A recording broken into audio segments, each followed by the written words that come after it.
All right, so University of Michigan, Yes. musical theater. Yes. All right, so let's go back to your origin. How did you feel that shaped you in your career today? Ooh, I mean, let's see. I started with dance, went to musical theater, and I think, especially as a filmmaker, everything that I direct, I'm like very dance, movement, music forward. So I ended up like loving directing action, directing movement, directing dance.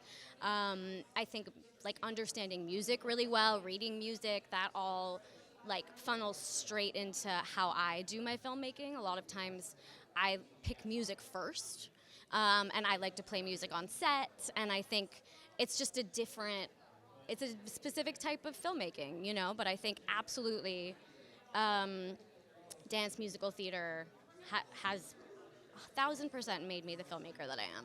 But you didn't know at the time, you know, so you go into film, you just wanted musical theater. You didn't realize maybe, hey. Yeah, you know, it's interesting. I choreographed a lot, and I think that was the beginning of directing because it really is seeing this bigger picture and constructing the little pieces. And I'd been choreographing since I was very young. My dance company like really encouraged me to do that. So I think those were the earliest seeds. And then it just sort of was like, wait, musical theater is something that's amazing, but I think that there is so much more for me to do in the grand scheme of the entertainment world.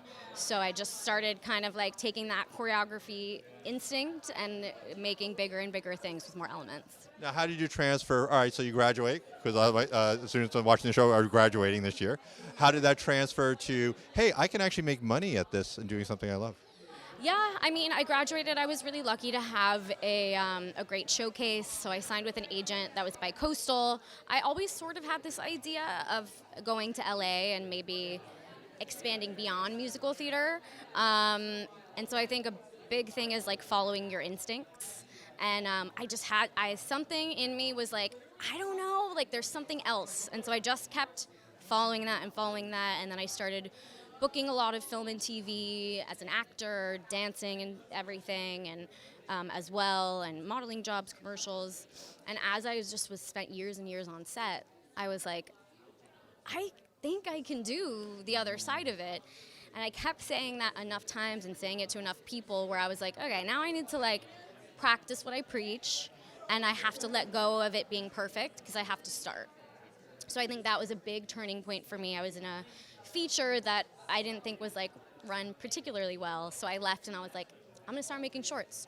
I was like, it was like angry. I was like, I can do it. I just have to figure it out now. So I just started making, and I never stopped. Well, it sounds like the transition from acting to actually controlling your own material was a big choice that a lot of people are not or don't have the opportunity to make. Right, and I also think that the multi-hyphenate of it all is so much more possible now, but we just have to preserve it. You know, I don't want to stop acting, but I want to act in like my friends' things, and I want to, you know, like, I don't believe you have to choose one or the other. In fact, being able to go between the two is lovely, because then when I get cast in things I just act, I'm like, oh my God, this is great.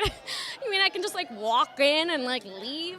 And then I go deep dive into the filmmaking side and can go back and forth and sort of have a little bit more of a balanced life.